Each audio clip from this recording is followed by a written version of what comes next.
सगळ्यात आधी तर मला खूप महत्त्वाची अनाउन्समेंट करायची आहे, ती म्हणजे की ही मी नाहीये, ही वेगळीच कुणीतरी हिरोईन आहे. आम्ही फक्त सारखे दिसतो, बाकी आमच्यात काहीही साम्य नाही, आमच्यात काही नातं पण नाहीये. आता दुसरं म्हणजे की या माणसाबद्दल बोला बोला सगळेजण मला म्हणत होते, पण खरं तुम्हीच सांगा की यांच्याबद्दल परत एकदा बोलणं इतके हे महत्वाचे आहेत का?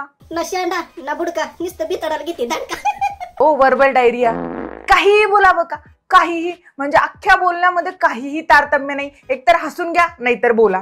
अगे स्वागरात, हे दिवस जाणे, ही जन्माला पिढी आणि मर्दाची काम आहे, छक्क पंजांची कामं नाहीत. मर्द.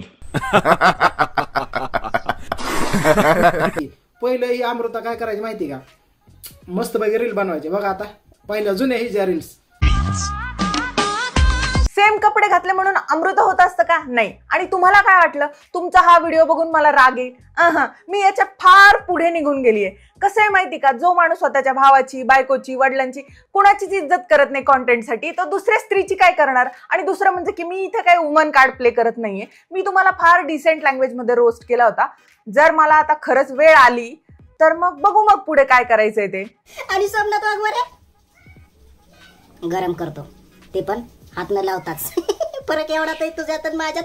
आणि काय हो, तुम्ही तुमच्या व्हिडिओमध्ये अगदी घाण असे 2 शब्द वापरलेत, 2 गोष्टी केलेत. एक म्हणजे तुम्ही ट्रिमर वापरलेत आणि दुसरं म्हणजे की तुम्ही तो शब्द वापरलात ना, हात न लावता गरम करणे वगैरे वगैरे.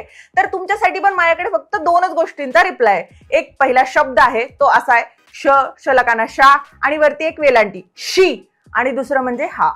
तू नट म्हणून भिकारडा आहेस, पण तू माणूस म्हणून सुद्धा साले नीच आहेस. आता वळूयात आपण आपल्या मेन विषयाकडे, तो म्हणजे बबडा बबडी. आता आपण बबड्याबद्दल नाही बोलणार, फक्त बबडीबद्दल बोलणार आहेत. लाल मातीतली कुस्ती म्हणजे Anjalibai Dhamdhere.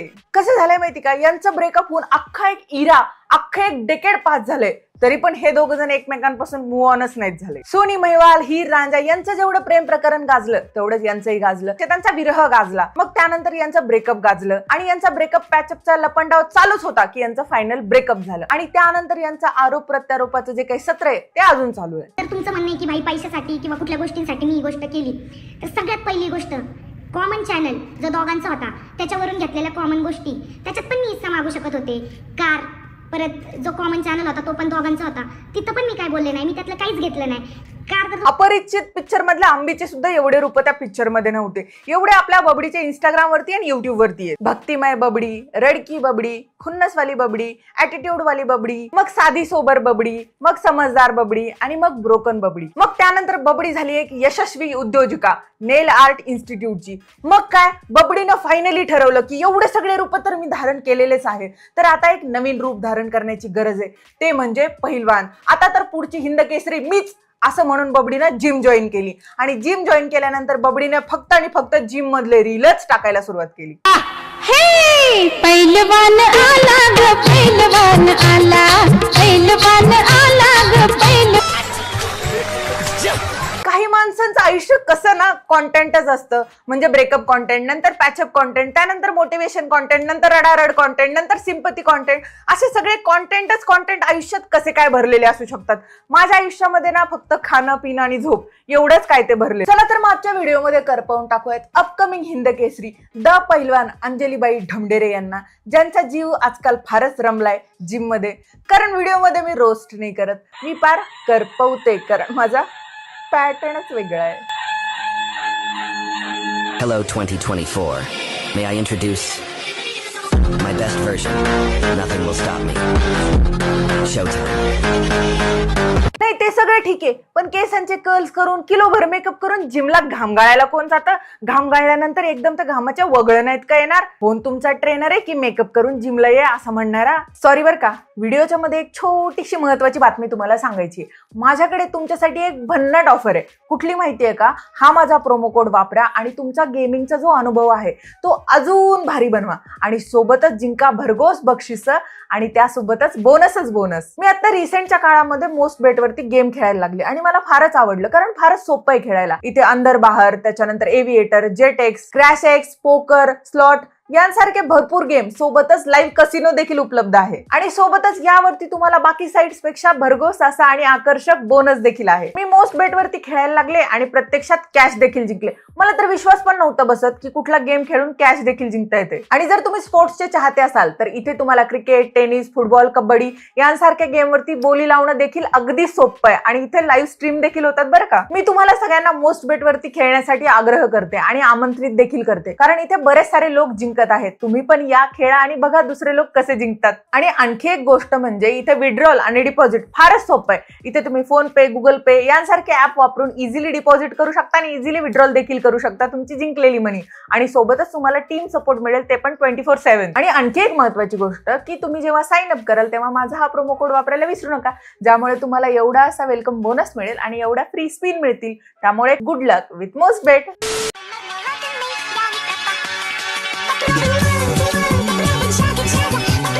How you change your camera, dressing, makeup, editing असं एकंदरीत लिहायला पाहिजे होतं तिथं. ट्रान्सफॉर्मेशन सिद्ध करण्यासाठी माणूस गॅलरी मधला स्वतःचा सगळ्यात घाणेरडा फोटो शोधून काढतो, ज्यामध्ये आपण एकदम दलिंदर, एकदम असे चिप्पू चिप्पू केस असं सगळं दिसत असू ना, तो फोटो माणूस आजच्या फोटो सोबत कम्पेअर करतो. म्हणजे कसं, अरे खरंच यार तुमचं ट्रान्सफॉर्मेशन झालं असं 4 लोक म्हणले पाहिजेत.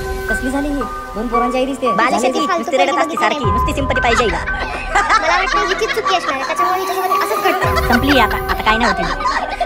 नुसतं पोरांसोबतच फिरत असते. कसली झाली मशिवणी उगाच सुधारली मी काय काहीच नाही करू शकत आता. Wake up to reality.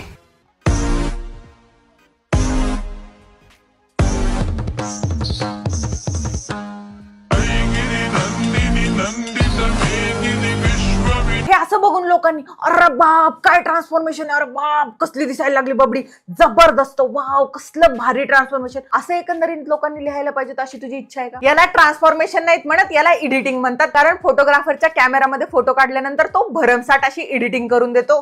Tension नको घेऊ बाळा, मला विश्वास आहे तू प्रत्येक ती गोष्ट करून दाखवणार जे लोक बोलत होती. मला एक सांग, एवढी बॉडी बनवून अपकमिंग बॉडी बिल्डिंग कॉम्पिटिशन मध्ये पार्ट घ्यायचा आहे की एखाद्याकडून हप्ता वसुली करायची? कारण तुमचे रील पण तुला नाही गिनत आणि वगैरे वगैरे असे खुन्नसवाले असतात ना, म्हणून ती खुन्नस नेमका आता बॉडी बनवून काढायची कुणावरती? आता एवढं मन मिळालंय ना माझं, तुम्ही शपथा खा नाहीतर विष प्या, मला काहीच फरक पडत नाही. बबडीचं ना ठुकरा के मेरा प्यार मेरा इंतकाम देखेगा असं काहीतरी चाललंय. बबड्या चुकून हुकून सुद्धा हिच्या वाट्याला जाऊ नको, कारण आता ज्या पद्धतीची बॉडी बनली आहे ना, म्हणजे हिच्या मते बनली आहे बरं का, एखादा मुक्का मारला ना तर खायचे वांदे होते बिचाऱ्या तुझे. अगं सोने बंद कर तुझं हे हॅलो हाय. ज्या दिवशी विश्वास संपला ना सगळं संपलं. चला आता टाटा गुड बाय. तो बोलायचा तुला माझ्यासारखा मुलगा कधीच भेटणार नाही. अरे परत तुझ्यासारखा भंगारच भेटणार असेल तर मला आयुष्यात मुलगाच नको. तुम्हाला एक सांगू का, गांधीजींचे 3 बंदर आहेत ना ते अगोदर नॉर्मल होते, यांचे रील बघितल्यानंतर ते असे झालेत. लोकांचे लग्न झाले, ब्रेकअप झाले, परत दुसरे लग्न झाले, त्याच्यापासून लेकरं झाले, पण या दोघांचं ब्रेकअप संपत नाहीये. यांचा रील बघून तुम्ही एक अंदाज लावू शकता की या दोघांचं म्हणणं एकच आहे की तिनं मला धोका दिला, त्याने मला धोका दिला. यांचे धोकाच संपत नाहीये. मला एक सांगा, या दोघांचे तोंड बघता या दोघांनी एकमेकांना अजून वेगळं द्यायचं तरी काय होतं?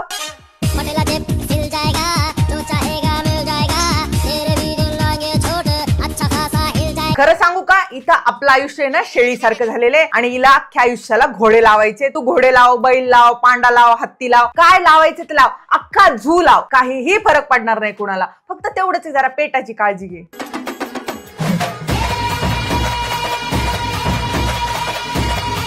बबडी आणि बबडीचं ऑब्सेशन विथ घोडा इज ऑन अनदर लेवल. म्हणजे एकदा मित्राच्या आयुष्याला घोडे लावायचे, एकदा स्वतःच्या आयुष्याला घोडे लावायचे. मी एक सांगू का, तुम्ही आणि घोडा एकदा काय ते तबेल्यामध्ये बसा आणि ठरवा नेमकं कोण कोणाच्या आयुष्याला कधी लागणार आहे ते.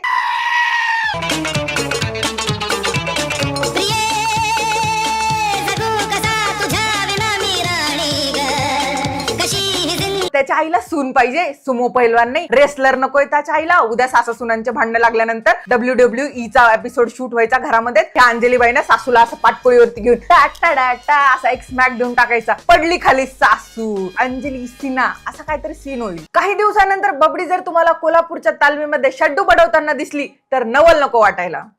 देखो मुझको गौर से देखो, देखो मुझको गौर से देखो, देखो तुमने क्या खोया.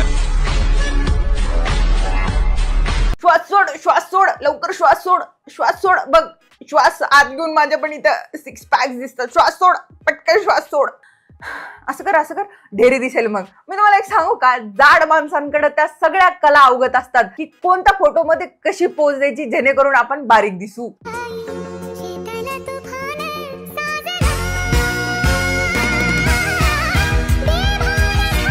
आता त्या व्हिडिओवरती लिहिलेल्या गोष्टी आणि त्या जिमचा व्हिडिओ या दोन गोष्टींमध्ये जराही तारतम्य नाही, उगाच आपलं करायचं म्हणून केलेलं आहे. पण तरी आपण या गोष्टींची खोल करून सांगूयात. आता मुलगा लॉयल असला तर त्याचा राग सहन करण्यात कसली आली लाज. मी एक सांगू का, तो लॉयल असला याचा अर्थ असा आहे का त्याची टॉक्सिसिटी सहन करायची, तो लॉयल म्हणून त्याचा मार खाऊन घ्यायचा.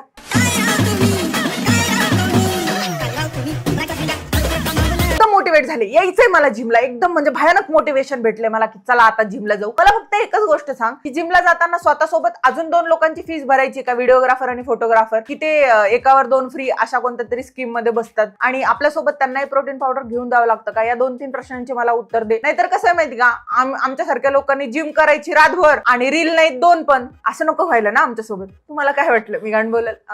Clean roster.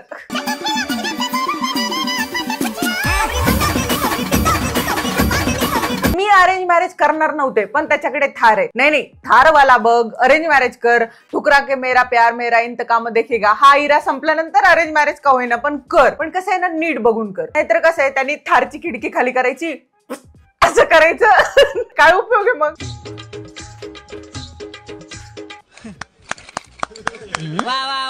संपलं भाषण. जर नातेवाईकांनी स्थळच नाही आणलं तर मग अरेंज मॅरेज कसं? मग तो थारवाला, मग त्यानंतर लॉयल, जिमवाला, शिवजयंतीवाला कसं काय भेटणार ना?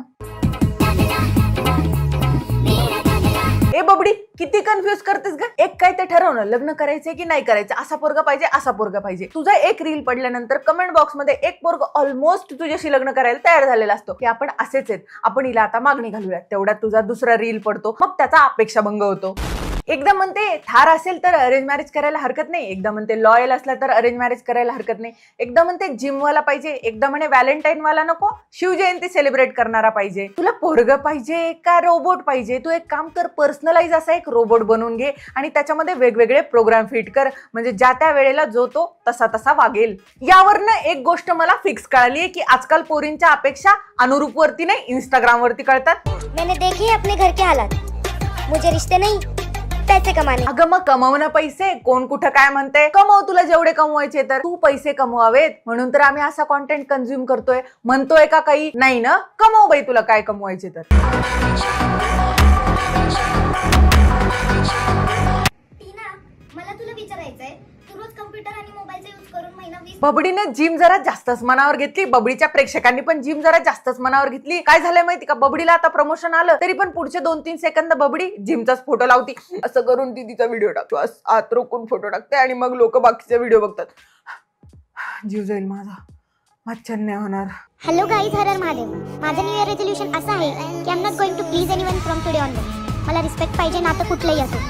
खूप म्हणत प्लीज, आपल्याला काही गरज नाहीये कोणाला एक्सप्लेनेशन द्यायची, हॅप्पी ठेवायची. जो समोरून कॉल और मेसेज करेल इथून पुढे फक्त त्यांनाच इम्पॉर्टन्स देते. मी आता कोणाला एक्सप्लेन करत बसणार नाही आणि काय एक्सप्लेन करणार नाही याचं 90 सेकंदाचं तिने एक वेगळं एक्सप्लेनेशन दिलंय.